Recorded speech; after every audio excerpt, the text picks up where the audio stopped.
Thank you so much for joining us for CBN NewsWatch. I'm Ephraim Graham. Ahead today, a potential turning point for Israel as the Israeli government is preparing to take over Gaza, aiming for the complete defeat of Hamas. One former Israeli Defense Force spokesman telling CBN News it's either do or die. And more evidence of how Hamas is manipulating the world's news media. We're going to bring you that story from Jerusalem. Here at home, critics say a school district is putting transgender rights over religious freedom and punishing students who dare to speak out. And the Trump administration recommending changes in the nation's dietary guidelines, which could mean some foods that have been off the table for many could now be back on the menu. All those stories and more right now on CBN NewsWatch. This is CBN NewsWatch. We're going to begin this half hour in Israel, where the Security Cabinet meets today to determine the next phase of the war against Hamas, including taking over Gaza. The decision, they say, could have profound consequences. As Chris Mitchell reports now from Jerusalem, it will affect the future of Gaza and the fate of the hostages. Israeli Prime Minister Benjamin Netanyahu is convening the Security Cabinet Thursday to strategize how to achieve the final goals of the war, the complete defeat of Hamas and freeing the remaining hostages. The campaign may include 5 IDF divisions. It could last 5 months and involve a relocation of up to 1 million Gazans. Jonathan Conricus of the Foundation for the Defense of Democracies tells CBN News Israel stands at a crossroads. I would say that it's money time. It's either do or die. It's either we bow to international pressure and lose the war, and the direct result of October 7 massacre will be that Hamas gets recognition for a Palestinian state, which will be a total catastrophe and failure. And I pray that that is not what will happen. This morning, U.S. Ambassador to Israel Mike Huckabee announced the administration's plans to fund a dozen or more new aid distribution centers in Gaza. This, as the German publication Bild exposed that many photos of starving Gazans have been staged, a report cited by Israeli President Isaac Herzog. We see a PR campaign like this one. This is from yesterday by German media. You see a photographer staging Gaza people to show that they are lacking food, whilst there's food there behind them. But this is a staging effort. I saw the report by Bild, and I wasn't surprised. I've seen this for 15, 20 years of Gazan or otherwise Palestinian photographers, some of them working for reputable news agencies like Reuters, AFP, AP, and many others. They doctor images, they orchestrate them, and the term Gaza wood or Pallywood wasn't invented this war. It's something that has been going on for decades, if not more than a generation. The Palestinians are really masterful at not only fabricating visuals and imagery, but also knowing who to peddle it to and to find the useful and lazy idiots in international media to use it and then to shape hearts and minds and even get real-world results. Gaza wood or Pollywood refers to how Hamas and others stage scenes to manipulate the media. Sadly, Hamas is manipulating international media. Really, they have them around their little finger, feeding them,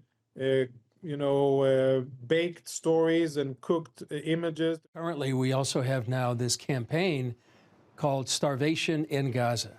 How would you describe the way the media has reported on this campaign?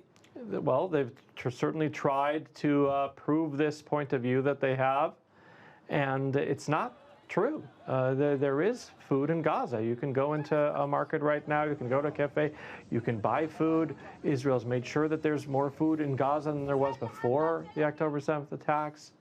And Israel has given an unprecedented amount of food and aid to an enemy population in the history of mankind on this earth. And yet the media has proceeded with this campaign. In doing so, they've emboldened Hamas, they've emboldened terrorism around the world, and they've unfortunately prolonged this war that could have ended by now. And Chris Mitchell joins us now with more from Jerusalem. So, Chris, it sounds like this could be a key turning point for Israel in its war against Hamas. How does the Israeli government see it? Well, I think they do say it's really at a crossroads. Either they're going to capitulate, as Conricus points out, to international pressure, or they're going to keep going despite that pressure. The support of the United States will be key going forward, the most powerful ally in the world, to fight what Conricus is describing as a just war after October 7th. Yesterday, Ephraim, I visited Kfar Aza. That was the scene of one of the worst attacks on the kibbutzim on the Gaza border, and also the site of the Nova Music Festival. That's where more than 300, nearly 400 people were slaughtered in a massacre. And that's a stark reminder of why Israel is fighting this war, to eradicate their military infrastructure of Hamas so it won't threaten Israel ever again. And since they've discovered when the war began, really the terror base of Gaza was the biggest terror base in the world, with hundreds of miles of tunnels, thousands of rockets and weapons. What can you tell us about the Israeli military's plan to take over Gaza? Well, it would be a phased plan.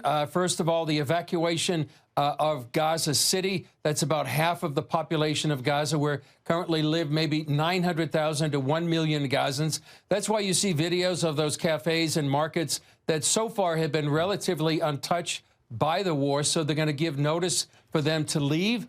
That will give them a few weeks to leave before a military operation, and give time of the IDF to prepare infrastructure for those people in central Gaza. That would include hospitals and tent cities and camps. Then they would, the idea would be to take over Gaza City. And in the meantime, President Trump may make a speech on accelerating aid into Gaza in coordination with Israel. And as we reported, the increase of distribution sites that Ambassador Huckabee announced would go from 4 to 16. And then in addition to that, it would be $1 billion in funding from the U.S. and other countries. All this designed to bypass the remaining areas that are controlled by Gaza, so that every Gazan can receive the aid that's not get it intercepted by Hamas. So what might happen in Gaza after Israel completes its operation? Well, there's a lot of scenarios that could happen. Ephraim, Netanyahu told a visiting delegation of congressmen that Israel wants to crush Hamas, make sure that it can't govern Gaza, but they have no interest in long-term control of the Gaza Strip, and that eventually and ultimately there would be a multinational governance of Gaza. Other people point out that this is the land of Judah, promised to the tribe of Judah in the Bible. So there are many Jews that really want to establish or reestablish Jewish communities in the Gaza Strip. Before the disengagement, so-called disengagement in 2005, there were nearly 10,000 Jews living in the Gaza Strip with thriving communities. We had the opportunity to visit many of those before the disengagement in 2005. And there was a recent poll that said that 52% of all Israelis support the reestablishment of Jewish communities inside Gaza. So that will all be part of the conversation if and when this last phase goes through and the IDF is able to take over all of Gaza. What more have you heard about going into Gaza? Well, some of the aid going into Gaza is often refused. The UN is refusing to cooperate with the IDF that wants to pour more and more aid into Gaza. Only 20% of the aid, we understand, is from the UN itself. The rest is from NGOs and other countries. The UN is also refusing to work with what's called the Gaza Humanitarian Foundation. That's the group that's provided more than 100 million meals in the last 2 months or so. And also we've learned there's a lot of false reporting of what's happening around those distribution sites. We had the opportunity to talk to a senior Israeli official yesterday, or hear from them, and much of what you hear of what's happening around those sites is simply not true. It seems like we're constantly hearing about Hamas and others manipulating the media for their own purposes. What can you tell us about Gaza Wood and Pallywood? Well, Gaza Wood is obviously talking about what's happening at Gaza. Pallywood is what's happening in sometimes staged scenes here in Palestinian areas not too far from here. These are staged scenes. And we've seen those for many years, just like Jonathan Conricas was saying. He was the former IDF spokesman for the international media.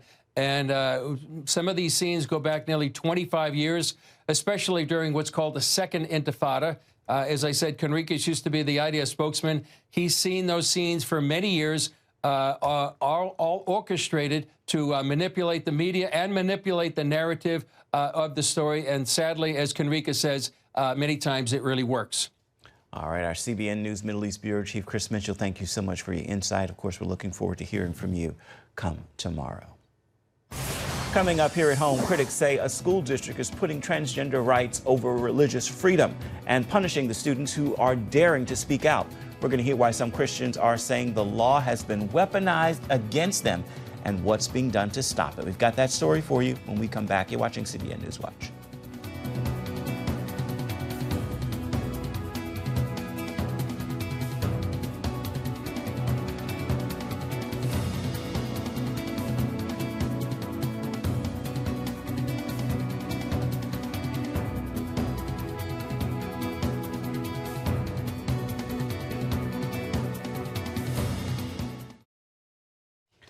A transgender school policy is once again drawing national attention to Northern Virginia. The case involves a locker room incident caught on cell phone video. It also includes allegations of religious discrimination. Senior Washington correspondent Tara Mergener has the story. The Loudoun County school system has certainly had its share of controversy, from mandating gender identity policies to a high-profile bathroom assault that made national headlines. Now repercussions over a locker room conversation and action by the board at the attention of the state attorney general and the feds. This cell phone video captures a tense moment inside a Stonebridge High School locker room. Three boys appear surprised when a biological female student who identifies as a male records their private conversation on a cell phone. The locker room video, it expresses just what any 10th grade boys would say. But we don't even know who says what in the video. At the center of the debate, Policy 8040, adopted by the school board in 2021. It allows students to use restrooms and locker rooms that align with their gender identity. School policy also strictly bans recordings in these spaces. I think there's boys across the entire country that feel like this and are terrified to speak up because look what happens. While the transgender student received in-school suspension for the recording, the district also launched a Title IX investigation into the three boys, two Christians and a Muslim who say their objections are rooted in religious beliefs. We believe that God made male and female, and there's no in between. Title IX prohibits sex-based discrimination in federally funded schools. Violation can carry serious consequences for students. It could really stigmatize them in their future careers and their college aspirations. Excuse me? The district's actions are sparking public backlash from both sides. Excuse me, speakers should refrain from targeting Christians. An angry crowd packed a recent school board meeting to speak out. It is a travesty that three boys are under investigation right now for simply expressing unease about undressing in front of a girl. Trans people are not dangerous. Assuming they are is. This isn't the district's first high-profile controversy tied to gender policy. New details tonight in two alleged sexual assaults inside two different Loudoun County schools. LCPS also faced intense Title IX scrutiny in 2021, the same year as the adoption of Policy 8040. In that case, a male student wearing a skirt sexually assaulted a girl in a school restroom. Her parents filed a $30 million lawsuit against the division. After being transferred to another Loudoun school, he attacked another girl. This is the exact same school division that covered up two sexual assaults of young women. In this case, Governor Glenn Youngkin directed State Attorney General Jason Miyares to investigate the treatment of the boys and whether Loudoun County schools violated their civil rights. The idea that they would weaponize this against three students for just stating basic biological fact, and just that they were uncomfortable in a locker room, it really shows this potential slippery slope. The report found LCPS launched a retaliatory Title IX investigation and appears to be punishing those who hold and express faith-based views. And they were essentially told, be quiet, shut up, don't speak, just comply. So you've also referred this case to the feds. They have taken this over. Now they have their own investigation. The findings by the U.S. Departments of Education and Justice could reshape how schools implement gender-related policies in Virginia and beyond. If these boys can be found guilty of a Title IX violation and sexual harassment simply for questioning why there's a girl in their locker room, it means that can happen to any student who does the same anywhere in America. An LCPS spokesman declined our request for an interview, although the school system's website states in part that it would not investigate or discipline students based on their personal opinions, thoughts, or beliefs, provided those expressions do not violate policies prohibiting hate speech, discriminatory language, threats, or other forms of harmful or disruptive conduct. Although the division has dropped the sexual harassment charge against the Muslim student, stating his actions didn't meet the legal standard, it filed new sex-based discrimination charges against the two Christian students. All three boys received a letter with the same alleged facts. So it just really doesn't add up.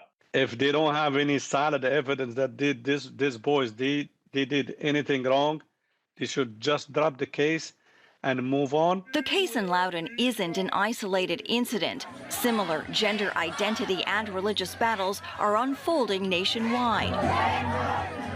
From Maryland parents suing over LGBTQ curricula to pronoun disputes in Texas and bathroom policy clashes in California.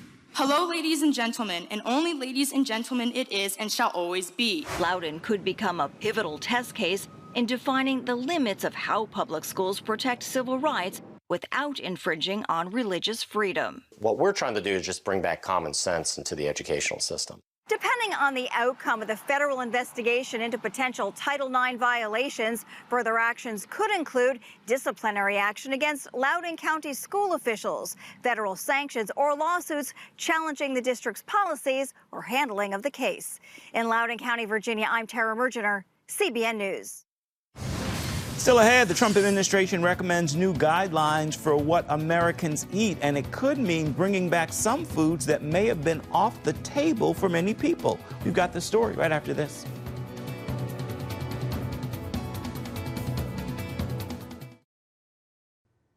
The Trump administration is suggesting changes to the nation's dietary guidelines, and it looks like cheese and other full-fat dairy products will soon be on the menu again. CBN medical reporter Lori Johnson shows us what changes are in store.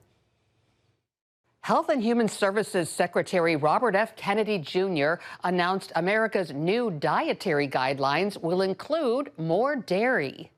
Well, I grew up in a world where milk was the healthiest thing that you could eat.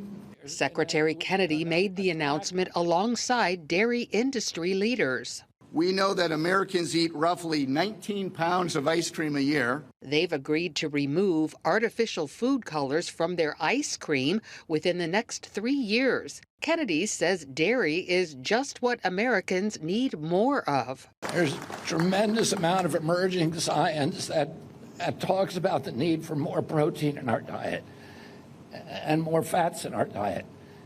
And there's no industry that does that better than this industry. For years, doctors have advised limiting dairy intake. Gives you a lot of protein, it gives you calcium, it gives you vitamin D and other nutrients, and absolutely. But it also can give you a lot of saturated fats. And saturated fats, we've known for a long time, is a predictor or a contributor to cardiovascular disease. However, FDA Commissioner Dr. Marty Makary says those recommendations are based on flawed science. This is a renaissance moment in health in America, and part of that is rewriting the broken food and nutrition guidelines of the United States. No longer are we going to have a broken food pyramid and a continuation of a 70-year demonization of natural saturated fat. It's unclear whether the new dairy recommendations will include raw milk, which Kennedy has said is the only milk he drinks. Raw milk coming from a cow can be filled with pathogenic microorganisms. Pathogenic means they can cause disease. The new dietary guidelines are expected to be released later this year. Lori Johnson, CBN News. We'll be right back with an encouraging word for your day ahead. Stay with us.